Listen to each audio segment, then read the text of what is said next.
Haleluya, Shalom. Selamat pagi, Bapak, Ibu, Saudara yang dikasihi Tuhan. Marilah kita buka setiap hati kita untuk menerima berkat-berkat firman Tuhan.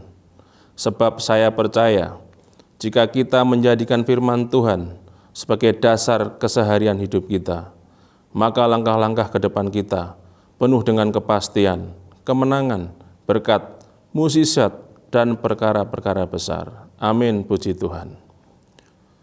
Judul renungan pagi ini adalah Dahulukan Kerajaan. Matius 6 ayat 33. Beginilah firman Tuhan. Tetapi carilah dahulu kerajaan Allah serta kebenarannya, maka semuanya itu akan ditambahkan kepadamu. Saudara-saudaraku yang kekasih, kalimat dahulukan kerajaan adalah suatu kalimat pernyataan yang sederhana. Saking sederhananya, sehingga kedalaman dan arti sejatinya mudah hilang. Tetapi perlu saudara ketahui bahwa pernyataan dahulukan kerajaan adalah tujuan utama dari seluruh rencana dan tujuan Tuhan bagi umat manusia, yaitu memulihkan kerajaan surga di bumi. Untuk maksud inilah, Bapa mengutus anaknya yang tunggal, yaitu Tuhan Yesus Kristus, turun ke bumi, untuk tinggal di antara kita, mengenakan tubuh manusia, dan menjadi salah satu dari kita. Sebab firman Tuhan berkata, karena semua manusia sudah jatuh ke dalam dosa dan kehilangan kemuliaan Allah. Saudara-saudaraku yang dikasihi Tuhan, sejak Tuhan mulai mengajar di muka bumi ini, pesan utamanya adalah bertobatlah sebab kerajaan Allah sudah dekat. Matius 4 ayat 17. Dan pesan secara khusus kepada para pengikutnya dan murid-muridnya, serta pesan untuk kita semua adalah untuk mencari dahulu kerajaannya. Di dalam Matius 6 ayat 25, firman Tuhan berkata, karena itu aku berkata kepadamu, janganlah khawatir akan hidupmu, akan apa yang hendak kamu makan dan minum, dan janganlah khawatir pula akan tubuhmu, akan apa yang hendak kamu pakai. Saudara-saudara, ini adalah suatu perkataan yang menyebabkan gempa bumi rohani. Suatu kalimat singkat yang menarik perhatian telinga kita semua. Dengan kata-kata singkat itu, Yesus secara rapi melucuti kita, menelanjangi kita dari segala sesuatu yang kita anggap penting, yaitu makanan, minuman, pakaian, mobil, uang, barang-barang mewah yang kita punyai. Saudara-saudara yang dikasihi oleh Tuhan, inilah hal-hal yang selama ini kita kejar untuk kita hidup dan menjadi sasaran dari setiap doa kita. Mengejar akan hal-hal inilah yang dicari manusia di dunia saat ini.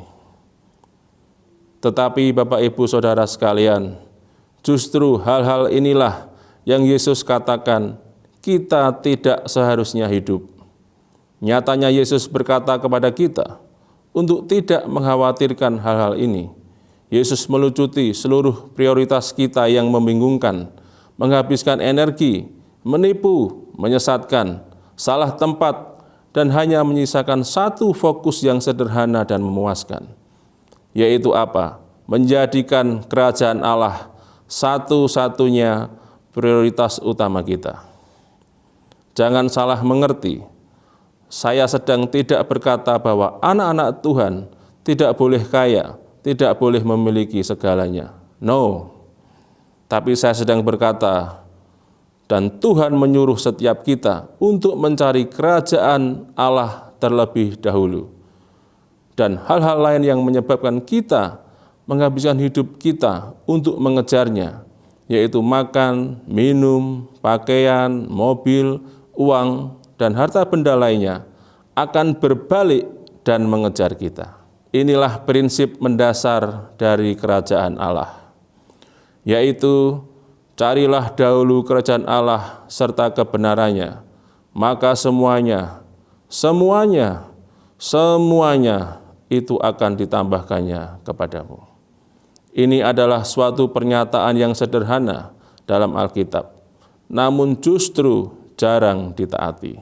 Bapak, Ibu, saudara yang berbahagia, Tuhan sedang mencari orang-orang yang dikuasai oleh kerajaan surga. Saya beritahukan kebenarannya bagi setiap saudara. Jika Anda mencari dan mendahulukan kerajaan surga, berarti Anda semua adalah orang-orang yang Yesus cari. Dan semua orang yang mencari dan mendapatkan, dikuasai, hidup, dan setia melayani kerajaan surga, otomatis akan mendapatkan akses kepada seluruh kekayaan dan sumber daya surga. Amin, puji nama Tuhan. Sebab mereka yang hidup untuk kerajaan surga tentunya tidak hidup untuk mencari nafkah, tidak hidup untuk mencari gaji, tidak hidup siang malam hanya untuk memenuhi hidup mereka saja, dan tidak hidup untuk mengejar keuntungan yang serakah, tetapi mencari kesempatan untuk memperkenalkan dan membawa orang lain kepada kerajaan surga itu. Artinya mereka memiliki kerajaan Allah sebagai satu-satunya prioritas dalam hidup kita. Amin. Tuhan menuntut secara eksklusif kepada setiap kita, saya dan saudara sekalian, supaya kita menyerahkan hidup kita sepenuhnya untuk melayani kerajaan Allah. Oleh sebab itu Yesus berkata, tak seorang pun dapat mengabdi kepada dua tuan, karena jika demikian, ia akan membenci yang seorang dan mengasihi yang lain, atau ia akan setia kepada yang seorang dan tidak mengindahkan yang lain. Kamu tidak dapat mengabdi kepada Allah dan kepada Mamon. Matius 6 ayat 24. Saudara-saudaraku, keluarga Allah yang berbahagia dan yang diberkati, menghadapi situasi hari-hari ini, tetaplah sabar, tetaplah tenang, serta mendahulukan kerajaan Allah. Hiduplah dalam firman, bergaulah karib dengan Tuhan. Jangan andalkan kekuatanmu. Ingat cerita saya tentang Elia. Yakobus 5 ayat 17 berkata, Elia adalah manusia biasa, sama seperti kita. Artinya Elia juga bisa sedih, bisa kekurangan, bisa tertekan, bisa goncang. Tapi Elia lebih memilih taat dan mendahulukan perintah Tuhan. Bahkan Elia pun tidak pernah tahu kalau yang memberi makan dia adalah burung gagak. Artinya kita tidak pernah tahu dengan cara apa Tuhan akan menolong setiap saudara. Tuhan bisa pakai siapa saja dan apa saja untuk menolong kita, umat yang dimilikinya. Belajarlah kepada janda di Sarfat, bagaimana dia sangat menghargai Tuhan, menghargai hamba Tuhan, dan menghargai pekerjaan Tuhan. Sehingga dari semua yang dimilikinya, diberikannya kepada Elia. Dan mulai hari itu, Tuhan mencukupkan segala kehidupannya dengan berlimpah-limpah, walau di masa-masa kelaparan, dalam masa kesulitan. Jika saudara jatuh hari ini, Tuhan tidak akan membiarkan saudara sampai tergeletak, sebab tangan Tuhan menopang kehidupan saudara. Oleh sebab itu, carilah dahulu kerajaan Allah serta kebenarannya, maka semuanya, sekali lagi semuanya akan ditambahkan kepadamu. Amin.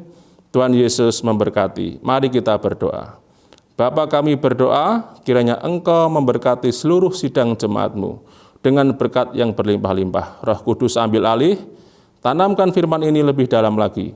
Segala kekhawatiran kami, Tuhan yang menolong dan menopang. Hanya di dalam nama Tuhan Yesus Kristus, kami sudah berdoa dan mengucap syukur. Haleluya.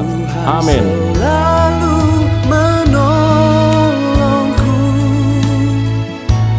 Selalu menjagaku,